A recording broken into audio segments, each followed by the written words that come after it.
1, 2, 3, 4. Okay, are we getting sound? Is it working?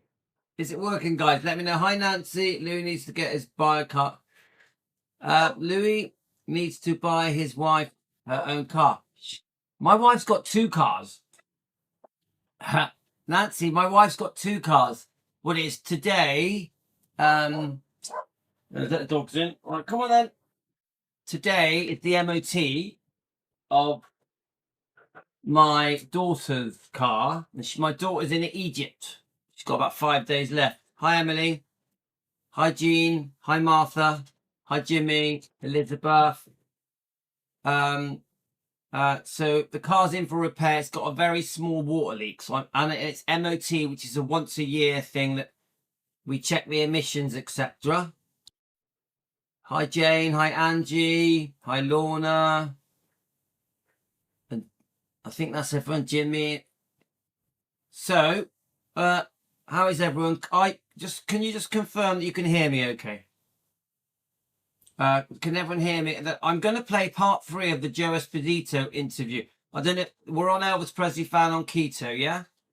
So, part 3. I didn't know there was a part 3. But you can hear me okay. Let me just turn this down.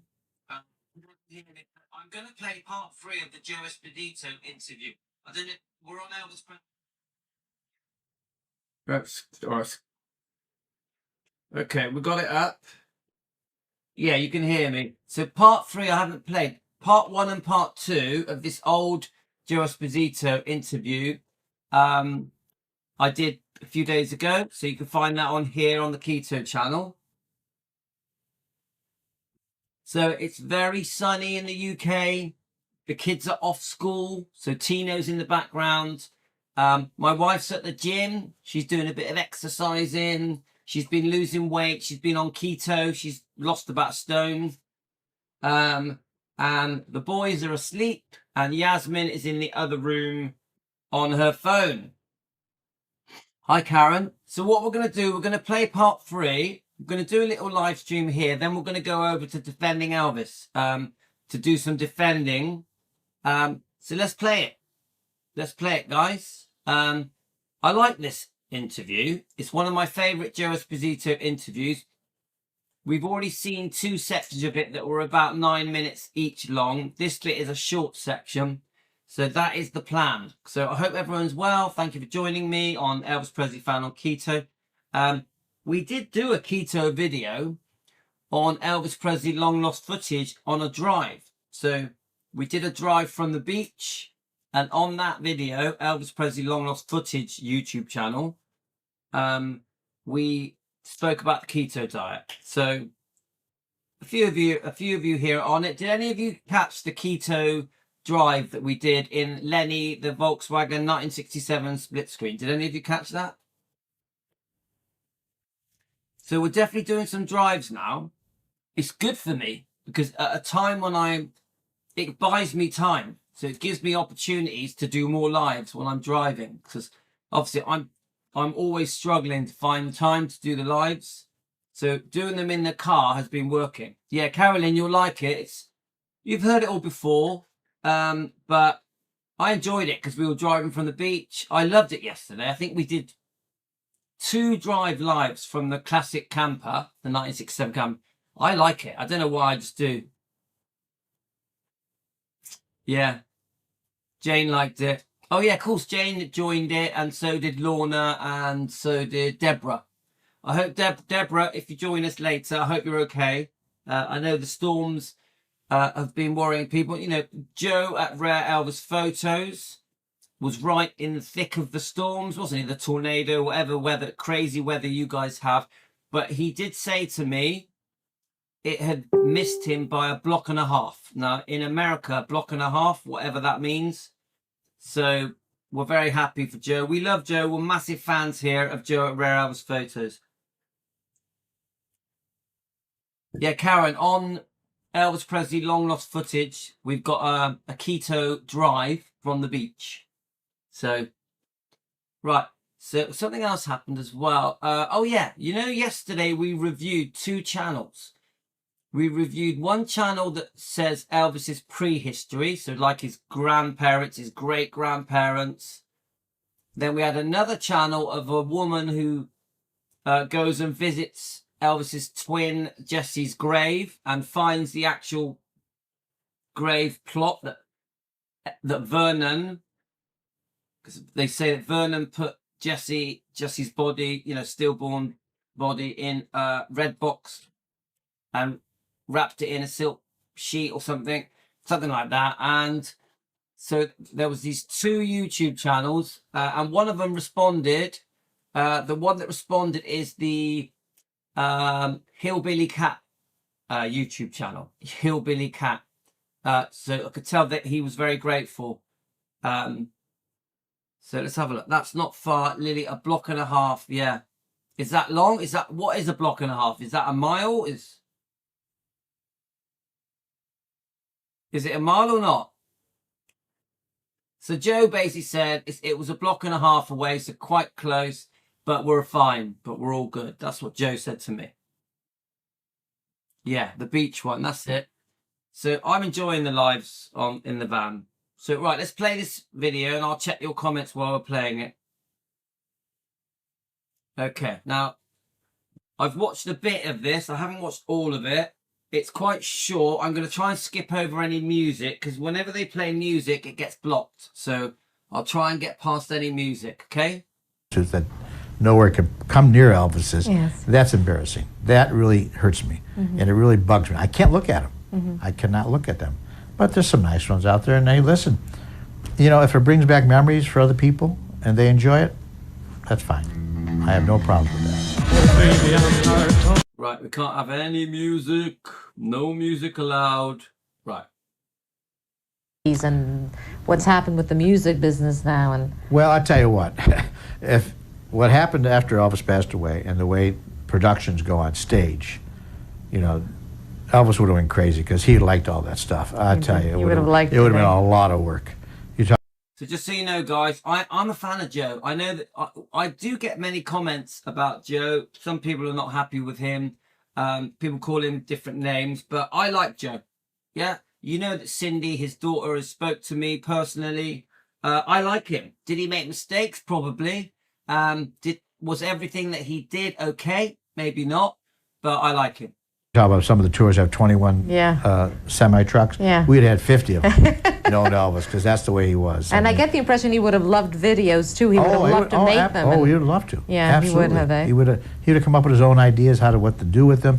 Now that would have been that's a whole other era. That's absolutely amazing. What is the greatest misconception about him, according to you? Well, to me, well, that's a great question. What is the biggest misconception of Elvis? Let's see what he says, guys. that Elvis was not a smart kid. He was a little country boy from Mississippi. Yeah. Not realizing he was very intelligent. He wasn't. See, I've always thought that if you do some research on Elvis, which we all have, he was bloody smart. Elvis, he was very, very, very smart. Street smart person. Stop playing the music, so it's gonna get blocked. Sorry, guys, I can't play music. Really sorry. Let me just read your comments. Yeah, so you guys have had really bad weather, haven't you? Joe Esposito is the best to be interviewed. Elvis was very smart and clever. He bloody sure. Let me just put some water in this.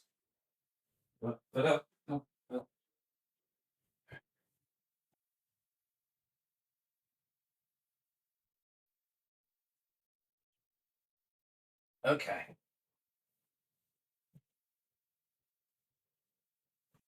So just so you know, guys, we're going to do some defending today. I've got a few Priscilla things that we're going to go over on defending Elvis Presley after here. So the wife is going out at 12. So we'll do this. Then we'll probably have a 10-minute break. And then we're going to do defending Elvis Presley. I know what he's saying. They lived in a bubble, didn't they? But I'm surprised. Come on, he was... Still, even in 1977, he was, obviously times had moved on, but he was still very, very loved, very famous, very popular. So I'm not surprised that amount of people turned out at all. He seems to be. Let me just read some of your comments. Elvis was very smart and clever. Definitely. Nancy, there's a little irritating. I never thought of Elvis as a stupid person just because he was poor. It's funny because, you know, you guys know my story. I left school when I was 15. I left home when I was 15. I didn't do well at school, but I did very well in business. I did exceptionally well in business. So I was not good academically. I wasn't great at my lessons in class, in school.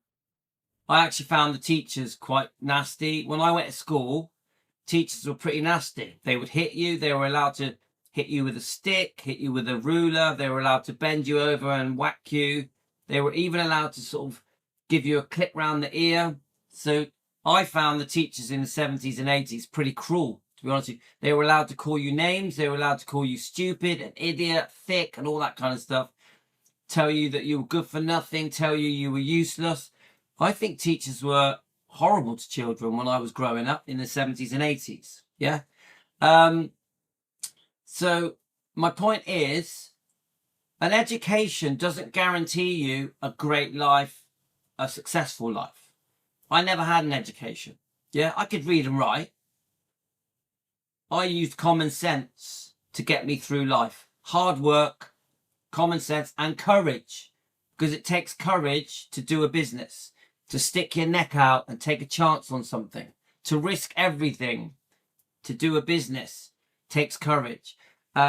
So I think Elvis had it all. Elvis was smart. He did have courage. He did stick his neck out. He was very well read. I think Elvis was much smarter than the average person. I think Elvis's intelligence is underestimated. I really do, guys. It really made us feel good to know about the fact that he's leaving us. Absolutely. But I never expected, here we are 25 years later, that this would last this long. What was your favorite moment? See, that surprises me. I'm not surprised at all. 25 years later, Elvis was still remembered. He was a living legend. That really nothing has ever matched Elvis. Nothing. Obviously, you know, you can try and bring up people like Michael Jackson and the Beatles, but Elvis stands out. He stands out above them. Honestly, guys, it's my opinion.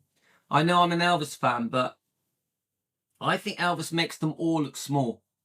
Remember, Elvis was just one person, one man. The Beatles is 4. You know, Michael Jackson was really a completely different star, wasn't he? Let's face it, guys. So it doesn't matter if you're rich, poor. If you want to learn, that is the key. Yeah, if you want to work hard and come up with a clever business idea, commit yourself with passion, 100%, you'll do well at anything.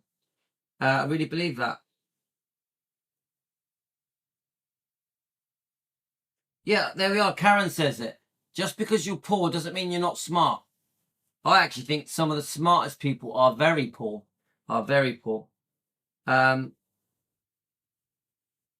So Nancy, that's what irritated me about Priscilla. Made a comment about Gladys. She just was ignorant. Yeah. The thing is, Priscilla didn't even know Gladys. This is the other bullshit. Priscilla talks about Gladys like she knew her. She didn't know her. Never met her. She had been dead nearly a year, maybe a year, when Elvis briefly met Priscilla in Bad Nauheim in Germany.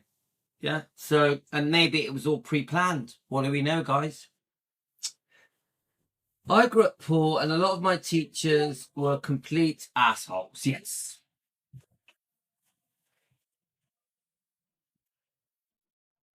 What? Careful, don't knock the wires. Careful the wires. JJ and the green one. Right, let me just do. Right, go back over there because you're going to knock the wires. 1 second. So I got to write what? JJ.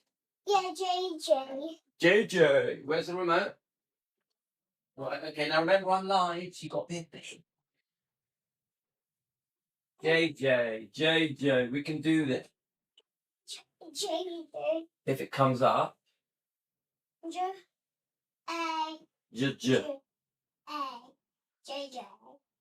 J A Okay. A J. J. Is it JJ Mikey? Yeah, JJ and Mikey. Okay. Right. There we go. Oh, I think that's it. I need J. I know, but see what comes up. Is that it? Yes. Right, you do the rest. Okay, now you got to let me do my live now. Da ba da da ba da. Okay, we're back. Let's read some of your comments. So it is. Yeah, it didn't matter if you were rich or poor. If you want to learn, that's the key. I went to Catholic school, and one sister made me kneel on rice. God, what's the matter with these people? I had some very cruel teachers, guys. Very cruel. I grew up poor, and a lot of my teachers were complete assholes. Yeah, Carolyn. My son left school at 15. He didn't do well with teachers. Were awful to him. He was always suspended. He was given any chance by a lovely man. Now he is an amazing job with the government. Yeah. I was told by my many teachers, including my headmaster, when I was 11 years old, that I was a good for nothing, was never going to amount to anything, that I was thick, I was stupid, I was insulted every day at school. Now, I was naughty, but that doesn't mean you insult me every day in almost every lesson. So, and like you say, there's always the teacher, the odd teacher that can see something in you. Like my English literature teacher could see that I was actually smarter than I made out. My history teacher liked me, and we had a class called citizenship. He liked me, and my science teacher liked me. So the ones that could see something in me could get past the fact I was loud and naughty and, yeah, a bit mischievous, you know. So good teachers can make all the difference, can't they, guys? Right, let's let Princess in. Come on then. In you come. In you come. All right, okay. That's it. You're okay. So let's just keep going. So, yeah, Nancy says it. I agree. Teachers were arseholes. I only knew one nice teacher. Yeah, that says it all, doesn't it?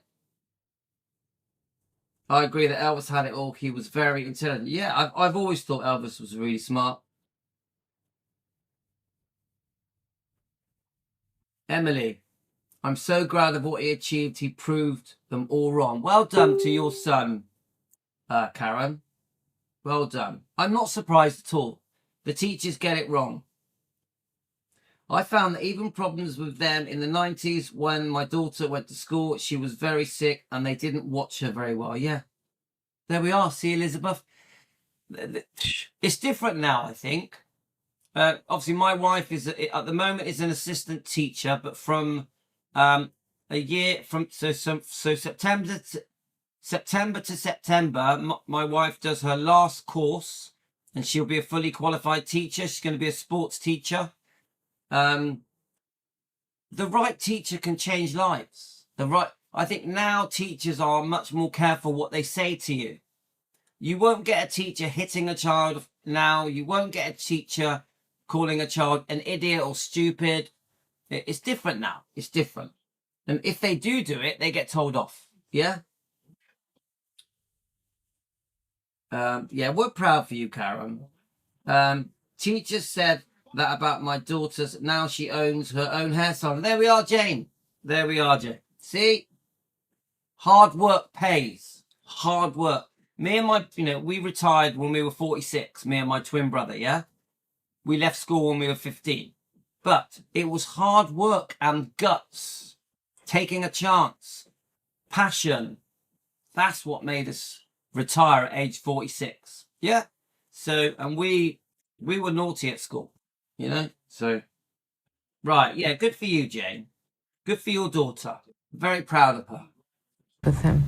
If you had to choose one, I know I'm making it very difficult. But yeah, it is something difficult because there's a lot of highlights in his life that I was at. I guess. But for you, though. Well, Jane, that's amazing. 22 years old in business. Jane, that's like fantastic. Fantastic. Was a special. There was a quiet week we had, in Aspen, Colorado.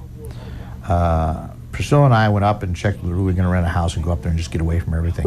And we did. It was Elvis and Priscilla. It was Lamar Fike and his wife, Nora, and my wife, Joni, and I.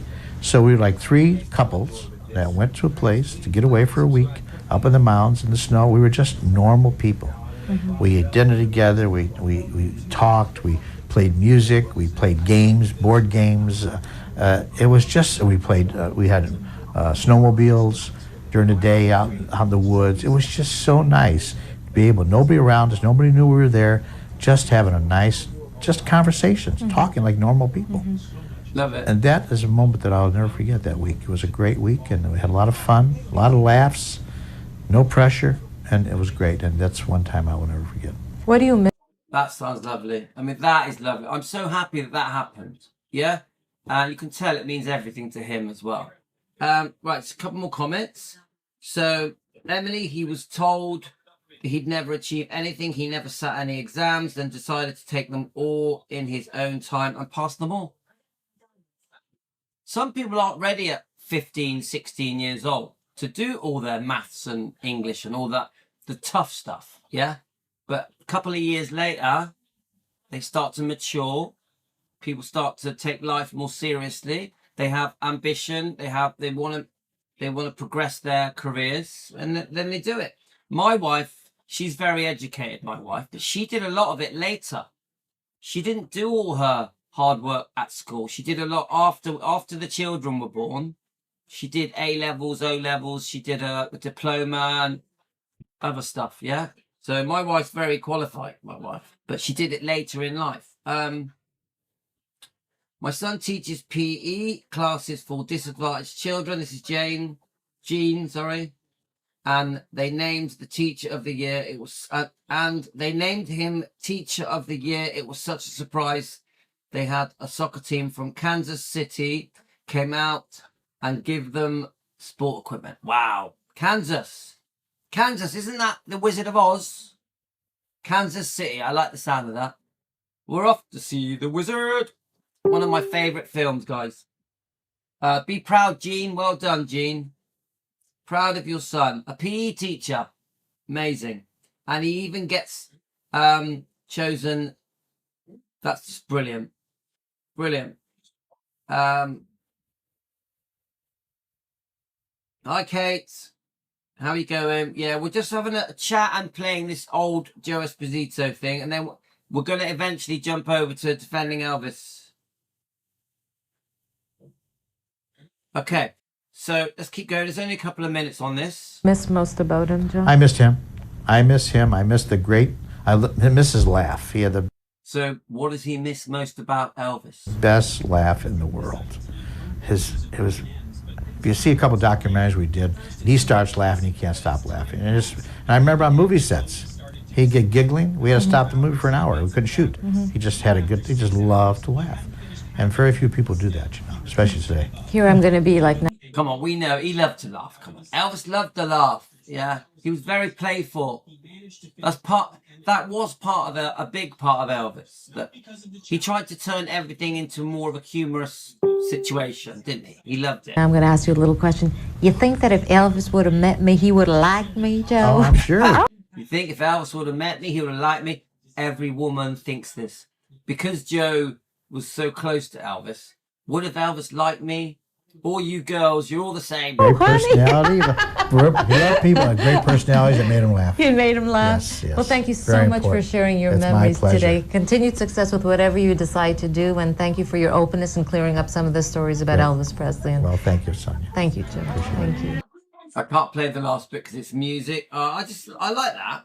I like that. That's nice. So obviously, if you want to see part 1 and part 2 of this, it's on Elvis Presley Fan on Keto. Now I've got another short interview here with Jerry Shilling. So I thought we'd play that, and then we're going to have a little break and come back and do a live on Defending Elvis Presley. So I enjoyed this. Part 1 and part 2 are pretty good. Right, let's just jump forward. Right, let's have a look. Let's get past the music. Okay, here we go, guys. Now, I think this is about 15 years ago. It's the YouTube channel is called Memphis Tourism. I've just subscribed to it. I've watched a little bit of it, not much of it. Let's see what Jerry Shilling has to say. Now, I want to do some more interviews on Jerry Shilling because I'm hearing things that are quite... I'm a little bit worried about Jerry. I'm a little bit worried. You guys send me a lot of messages concerning his friendship with Priscilla, his friendship with Lisa Marie. So I do like Jerry Shilling, but I also think too close to Priscilla is a problem. We also have what concerns about when Lisa became unwell. Jerry was very close to her. Some of you guys have messaged me saying they wish that he stepped in and got more involved. So let's just play it, guys, and see what happens. Let me get past this. Right, let's get straight to the interview, okay, guys? Today on Give Me Memphis, and welcome back home. It's a real pleasure, my friend. I know being in this house brings back some very special memories for you since you actually lived here. You know, Kevin, as we were just saying, you think of Graceland as this rock and roll place, and some nights it was, but it's the most peaceful, calm place, safest place I ever lived in my life. And I like that, yeah, because he's right. We imagine the parties, the fun, the rock and roll, the girls, the crowds of fans. But then Jerry says it's also very peaceful, very quiet. I see that. It's beautiful, isn't it?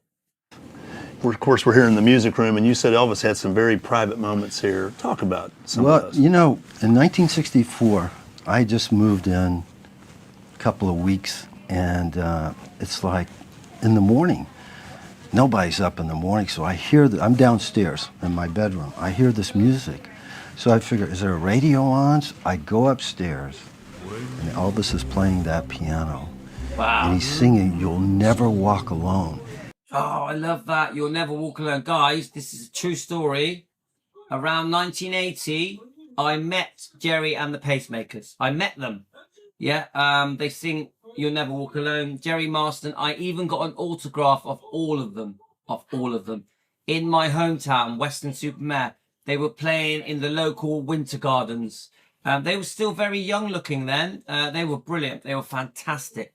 Jerry and the Pacemakers, guys. Very talented. Obviously from the Beatles era, they were amazing. And I met Jerry. I shook his hand. And it was so powerful when I walked in there, and he looked up. It scared me because I thought I interrupted this great moment. And he just winked and kept on singing. And there were some great musical moments in this room. It's called the music room for a reason. Wow, doesn't that just sound amazing? Imagine walking in on Elvis singing Fairy Cross the Mersey. Talk about the kind of the camaraderie side of being Not Fairy Cross the Mersey. Never Walk Alone, sorry. one of Elvis's friends, not just working for Elvis, but being one of Elvis's friends. Well, you know, Kevin, I had known Elvis for 10 years, from 54 to 64, before I went to work for him, my senior year in college. When you went to work for him and you became part of the Memphis Mafia, then you were actually family. You were treated like family. It wasn't like, here's the boss and here's the guys. I mean, we worked together, we played together, we laughed together, we cried together. It was truly about as close as you could get to family. And this happened, didn't it, guys? I think Jerry was 14, playing football with Elvis is how he sort of first was introduced to Elvis, I think. Jerry makes it very clear he was in awe of Elvis. Elvis was like a god to him. Like, he couldn't believe he had met Elvis. Couldn't believe Elvis liked him, wanted him to be his friend. Felt literally couldn't sleep because he couldn't wait to meet Elvis again. And we know Jerry loves Elvis. We know that, don't we? We know Elvis bought Jerry a house. I just think when Elvis passed away, well, maybe before that, actually, I just think that the friendship with Jerry and Priscilla is worrying. I also think that when Elvis passed away, too much closeness with Priscilla, maybe because of money. maybe Jerry fancied Priscilla. Who knows, guys? We've heard about the conversation that Elvis walked in on. Was it in the kitchen? So I worry. But I like Jerry. I've heard we've got his book. I haven't read it. I've heard his book is very good, that he speaks really well of Elvis. See if I've got it here. I can't see it. I think it's over there. Same with Joe Esposito. I really like them. I like Joe. I like Jerry. But there are things that are a bit worrying. Okay? What was it like when you lived here with the fans? I guess 24 hours a day there was somebody lurking outside those gates or on the other side of that wall just hoping to catch a glimpse of Elvis and all the guys out in the yard or doing something. I mean, what was that like? Well, you know, what I loved about Elvis, that Elvis loved being Elvis. Yeah, I'm going to butt in on this bit. Whenever I watch loads of different interviews, Elvis did love being Elvis. He loved it. He absolutely loved it. We had this discussion yesterday because I think Elvis loved being poor as well. But I'm not sure if people understood what I was trying to say. I wasn't trying to say he preferred being poor. I was trying to say that he loved being poor. There's a difference. Of course, when he had fame and success in the 50s, in the mid-50s, of course, that was like, wow, to him. Yeah, he was loving life. Yeah. But I also think he always missed his times in Tupelo, Mississippi, and even the early years in Memphis. Yeah. So I wasn't trying to say he preferred it. I was trying to say he loved both. He loved his humble beginnings, his early years in Tupelo, his early years in Memphis. Of course, he also loved becoming Elvis, being Elvis. Elvis loved being Elvis. So don't confuse what I was trying to say with that he preferred it. I've never thought he preferred it. I do think Elvis, as a person that didn't become famous, would have had a very different life. I think Elvis, not famous, just a local talent, a singer in his own town, in his local area, I think he would have lived twice as long. Honestly, guys, I think Elvis, if he hadn't have skyrocketed to fame in the way that he did, I think he would have lived into his 80s. I think fame in the long term, in the long run, was hard for Elvis. Was hard. Yeah? Just my opinion, guys. I think he wouldn't have been as happy if there weren't fans when we drove through that gate. You know, you see stars today and they run from the fans and all this. Elvis worked very hard to become Elvis Presley. He worked very hard to have the fans love him. And I've always said this, Elvis was a workaholic. Elvis was a workaholic. He was determined. He was on a mission.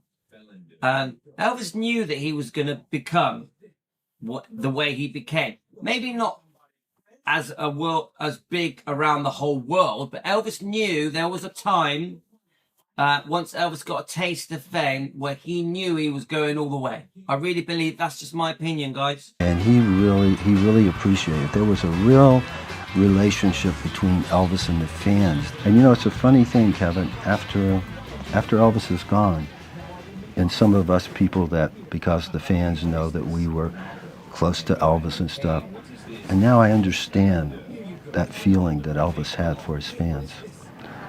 You just completed a book in the last year. I think Carolyn, you're right. He did work himself to death. He did. So we've got this book. I'm trying to see where it is. Me and a guy named Elvis. I haven't read it. I've read bits of it. Where is it? Here we go. So we've got this book. We will go through little bits of it one day. We'll just pick out some bits. We'll read the introduction and stuff like that. Obviously, I'm not allowed to read because I get copyrighted by YouTube. But I have heard from quite a few people that this is very good. This is very good, this book. Okay, guys? Here, me and a guy named Elvis by Jerry Shilling. And tell me, over the last year, what's been the most gratifying feeling. Right, before he answers that question, Elvis did love being Elvis. It's like the story when he was pulling up to the gates and his fans ignored him for a joke. He said, "Have I upset you?" Or they started to laugh, so he did. I didn't know about that, Karen. I totally understand what you were trying to say. I think he missed those times and loved them because they would run around and he could be himself. Yeah, that's it, Elizabeth. Yeah, I've never heard that story, Karen. Yeah, should read it, Louis. You'll enjoy it. Yeah, you know what I'm like with reading, guys. Louis was... What was the name of the book? Me and a Guy Named Elvis. Me and a Guy Named Elvis. Emily. How are you, Emily? He definitely was a workaholic. You've had as a result of being able to tell these innermost moments and stories in book form. Hi, Dan. I've only just noticed you joined us. Hi, Dan. For the world to see. And Martha. To be real honest, Kevin, the most gratifying was there was one person that I didn't want to hurt. And my book was unauthorized because I just wanted to tell my story from a kid growing up with Elvis and what our life was. And I asked Lisa if she would read it. I was worried then. I thought he was going to say Priscilla. And she said, "Jerry Shilling, I've only read one book about my father and my mother wrote it, but I'll read your book." And she has a great sense of humor, so I get this email after I read your book, and then it turned to green. Oh, that makes me want to read it. But I'm just glad that Jerry was, from what I can tell, Jerry was very good, very, very decent to Elvis with this book and to Lisa. And she said I had captured her father's spirit as nobody else. That was the most gratifying. I didn't, after that. So Carolyn has read the book. Many stars today forget that they are where they are because of the fans. Elvis never forgot that. Even 20 years later, he still never forgot that. The one reason he was so loved. Thanks, Dan. So, you know, obviously with Jerry, you know how I feel about him and Priscilla, guys. Put it in the comments. What do you feel about Jerry and Priscilla?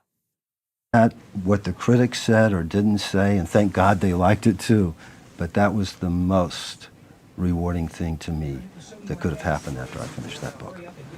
Tell us something about, if Elvis could say, there's one thing about me that, you know, nobody, you know, a lot of people don't know. Well, you know, I think the thing that would be most important to him is the love that he still generates around the world. You know, it's annoying because I can't play this because the music, is going to copyright it out. But I wonder if I can just, what I'll do, I'll try and just turn the volume down, play it, and then turn the volume back up. We'll do that, guys. Very sad, isn't it? Kiss. Then I have to show you my face. All right, Supergirl, now hurry up and give me that kiss. See someone so ugly. But I have to get that kiss now. So sad.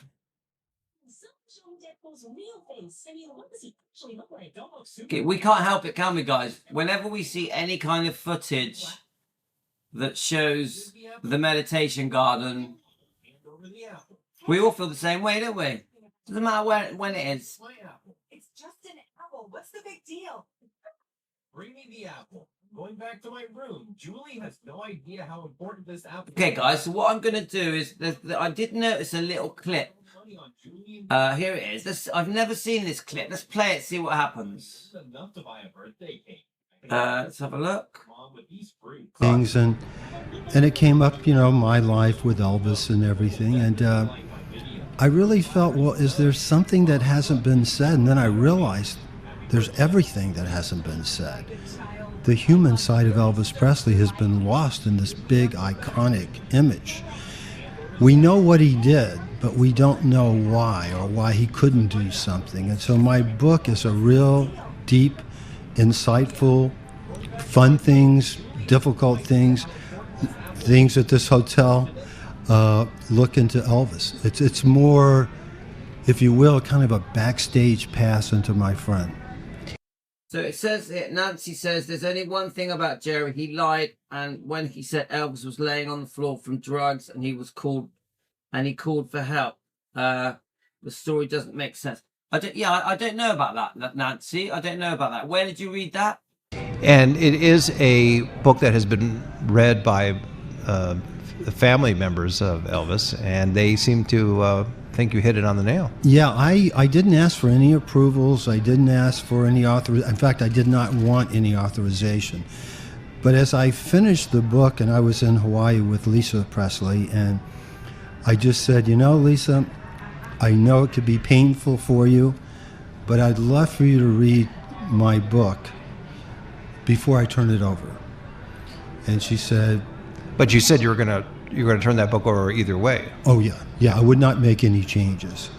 But I just wanted her to have it from me before it got to the public. And you know, she has a great sense of humor. I get this email, and in red, the first line, Jerry Shilling, she always says Jerry Shilling. Jerry Shilling, I read your book, and then it turns to green. And you know, she said I captivated her father's spirit, which means the world to me. So whatever happens critique-wise now, I'm okay, because Lisa loved it. And of course, we have a quote of hers on the back of the book. When you started hanging out with Elvis, and of course, he just took off like a rocket and became, as you said earlier in the interview, an icon. There's that personal side, and that's what you write about. It has to be a strain and very stressful to, obviously everyone's human, and yet still have that iconic status. And you saw that up close for many, many years and decades, Yes, actually. yeah.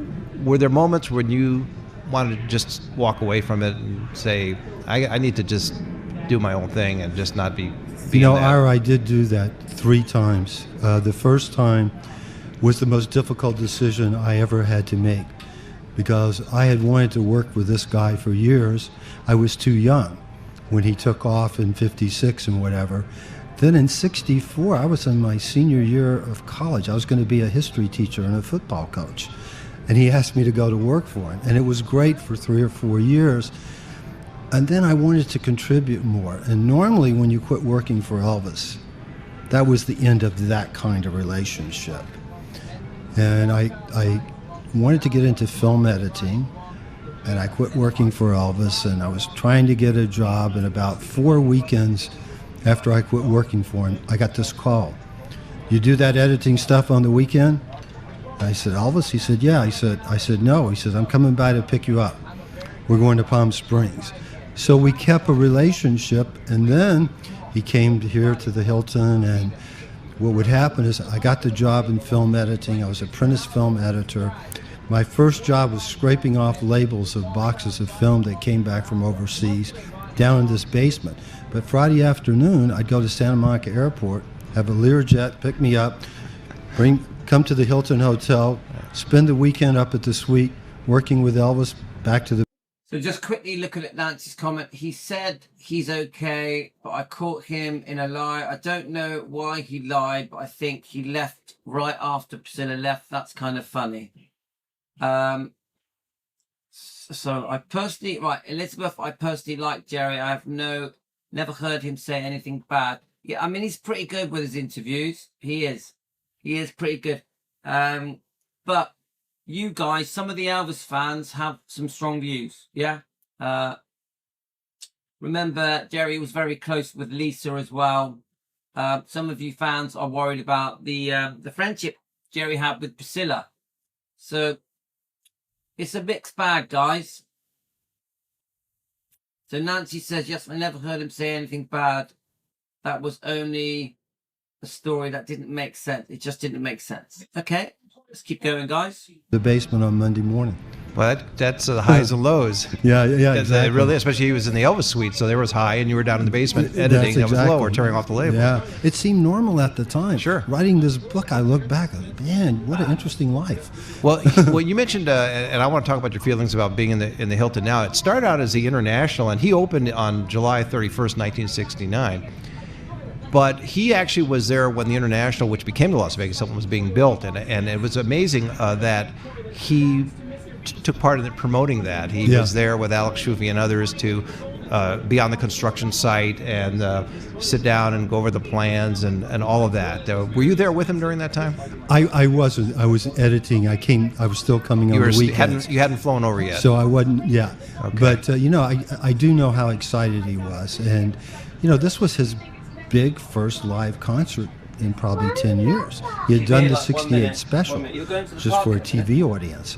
So he was thrilled. The whole thing he had been wanting to do for years, getting out of the movie contracts, was to go back performing live.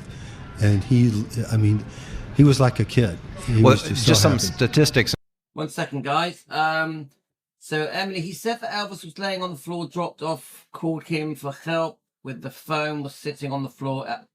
I couldn't remember. Right, okay. Jerry said he called him. Sorry. Hi, Sean. How are you? Jerry's okay. He just has a drinking problem. That was my only issue with him. Jerry also misremembers some things and inserts himself in some places where other people were there, and he told him about it. All right. Thanks, Sean. How are you? Hope you're well, my friend. Yeah, Jerry's okay. That was the only story that didn't make sense. Yeah, I mean, I like Jerry. I've always, even when I was a teenager, Jerry for me was one of the ones I liked, one of the ones I preferred. Same with Joe Esposito, same with Charlie Brown, Charlie Hodge. What we are, Charlie Brown, Charlie Hodge, and Larry Geller was another one I liked. So, In terms of wanting to perform live at the Las Vegas Hilton, originally the International, he performed 837 consecutive sold-out shows. He performed before 2.5 million people, and his final show was December 12th, 1976. Yeah, I was here. You were there. That's what I was going to ask. Yeah. Was that an emotional time? I don't think we knew it was going to be his final show. See, this always surprises me, guys. I mean, I think Elvis didn't look well. So it always surprises me that they say that they didn't think that he could die, that it could be his final show. I think if his health would have held up, he was going to play more. It was an emotional time, though, because he wasn't in the best of health. He wasn't at the top of his game. He was going through a lot, He'd gone through a divorce. I think he had reservations about it. He was having health problems. And as there's a log line in Me and a Guy Named Elvis, creative disappointments is the real cause of how we lost Elvis at such a young age. You write about. So I'd like it if they talked about his health problems a lot more. They just skipped past it. It's almost like Elvis kept it to himself. I mean, you could see he was unwell. Elvis was unwell. But all of them, none of them talk about his health problems as much as I would like them to. Yeah, Martha, we're all big Billy Smith fans here. I know, was it his birthday yesterday? I was out all day. Otherwise, I would have done something. But, yeah, happy birthday, Billy Smith. We're massive Billy Smith fans here, guys. About that in your book, and you say that it was, I think, disappointment regarding some of the movies that he had appeared in because of contractual obligations, and Colonel Parker's insistence that he do these movies. But couldn't he find solace or creative outlets in, as you mentioned, performing live, such as at the International and the Las Vegas Hilton, or performing elsewhere? I think balance great that? art. So let me just jump in. So Linda, Jerry seems to take Priscilla's word for everything. I'm not going to disagree, Linda. I worry about the friendship between Jerry and Priscilla. I also wonder if they ever had an affair. I'm not going to lie to you guys. I'm not going to beat about the bush. She was a very beautiful woman. Very beautiful and sexy. Could have happened, couldn't it, guys? Could have happened. I'm not saying that to slate Jerry. I'm just saying that it is a concern of Elvis fans. You know, come on, let's face it, guys. We never know with Priscilla. She was capable of some serious wrongdoing. Priscilla had a very dark side. So men are men, aren't they? Men can be weak. Men make mistakes, especially if they drink, like Sean has just said. Elvis stated to several of his friends of regret of losing his family and not having Lisa to fill the time, but Elvis repeatedly told friends he was not getting back with Priscilla. We like that. We like that. Our artists have to have great challenges. Coming here in the beginning was a great challenge. He always enjoyed it. But if we were here 30 nights in a row, 2 shows a night. Can I just, Sean, while you're here, can I just ask you, because quite a few are commenting on it, about Jerry having a drink problem. How could you explain that to us? How do you know that? Have you read it? Was it when you met? Did you meet him? Just give us a bit more information about Jerry Shilling and his drinking, because most of the people here are saying they never knew that. Sean, do you mind? Any information, please? 3 on the last night. After you conquer something and do it so much, there is a certain boredom that sets in, no matter how much you love what you do. That's why if he could have gone overseas or, done different things like that, you just can't give a genius the same thing. It's, you get used to what you were doing. My first game. I enjoyed that, guys. I like that. That was a good interview. What is this? Let's have a look. Let's see if we can just squeeze one last one in. Let's have a look. What is this one? I want to try and find a short one. So there's one here that he's going to say. I've heard this one before. Let's play it anyway. Well, Elvis was a perfectionist in everything he did. I mean, even in the Army, part of his promotion is he had.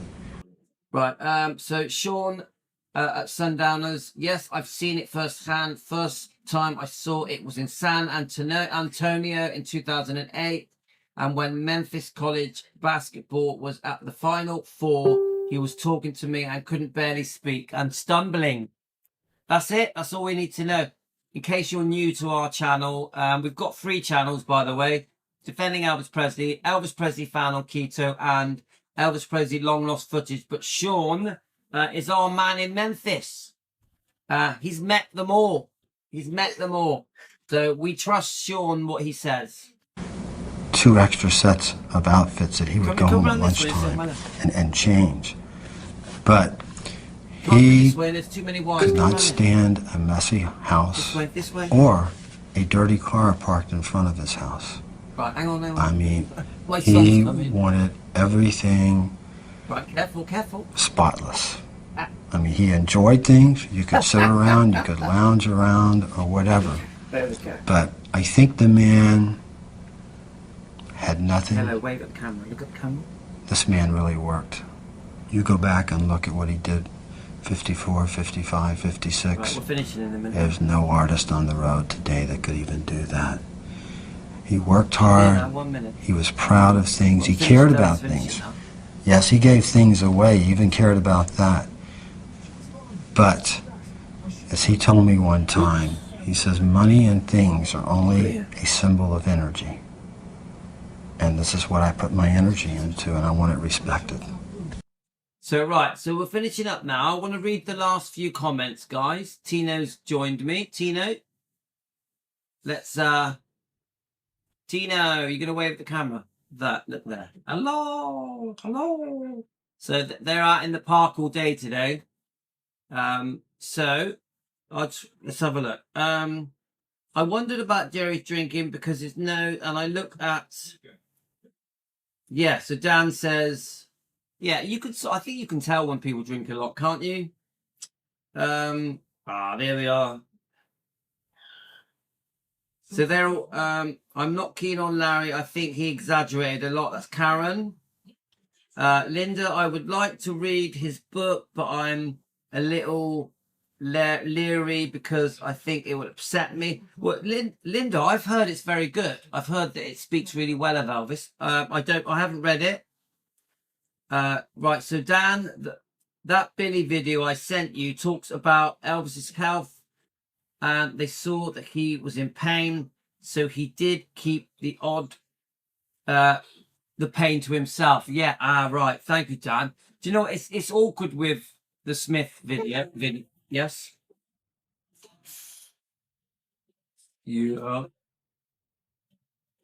It's the wrong way. Yeah. So, guy, it's awkward with me with playing the Smiths videos because we're not allowed to play them.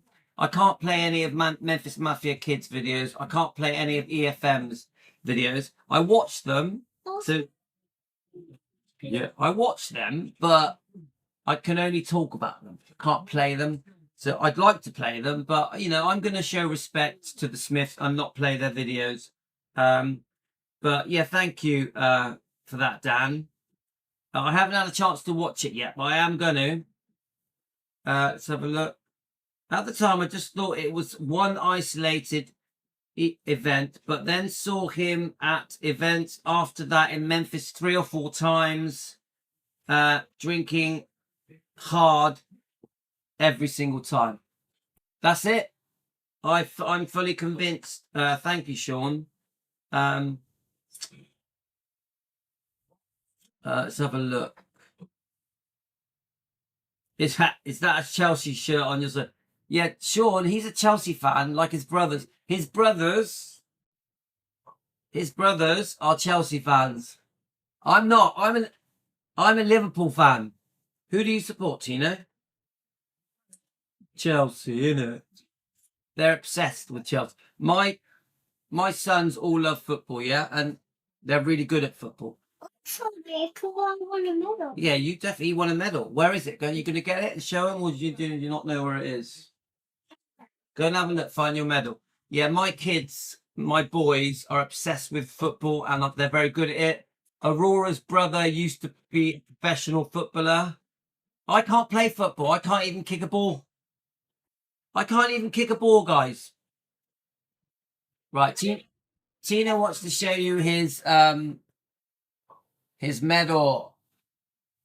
But I showed it yesterday. Because, all right. So, Sean, you've been to the Chelsea Stadium. Yeah, we've been there. We've been to the Chelsea Stadium a few times because of Christian Pulisic. Why? What happened with Christian Pulisic? Tell me. Did he send you a free ticket? Go on then, tell us about it. But I do like Liverpool because it's blue collar like Memphis. Yeah, so Tino, he watches, he goes on his phone and he has discovered Ronaldo. And who is better, Ronaldo or Messi? Tell them. Who is better? Look at the green bit up there. Look up the green bit, look up high. Who is better, Ronaldo or Messi? Ronaldo. Ronaldo. I like Ronaldo. Ronaldo's really cool, isn't he? Yeah, So, he's weird. Show them your medal. So Tino has started a new football class now. He's playing proper football now. He's been moved up and he got given a medal. Wow. Look, they're all saying how good your medal is. Lorna says, wow. Carolyn says, wow. Then why is there 2 clouds? So when I was a kid growing up, you were either Liverpool or Manchester United. When I was growing up, I was always Liverpool. So, okay, guys, we're going to go. Thanks, Jimmy. Hi, Josie. When you walk. Do you want to sing any football songs before we go? Oh, wow. And, okay, guys, we're going to go now. Can we put a song on there? Hang on a minute. Let me just try. Let's try something before we go, guys. We'll try and put Elvis singing Never Walk Alone. Let's have a look.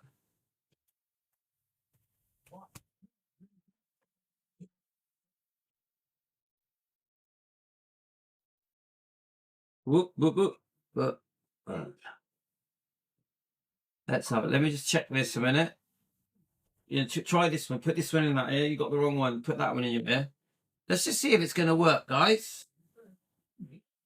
Hang on a minute. Okay, guys, we're going to go now. Let's see if this is going to work. So is this actually Elvis? Because I know sometimes, guys, I play these songs and then people message me saying that's not Elvis. Look at that.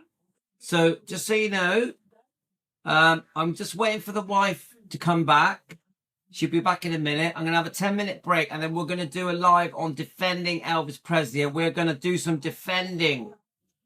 We got some defending to do, guys. So I'm hoping 10 minutes, 10 to 15 minutes. Okay, guys?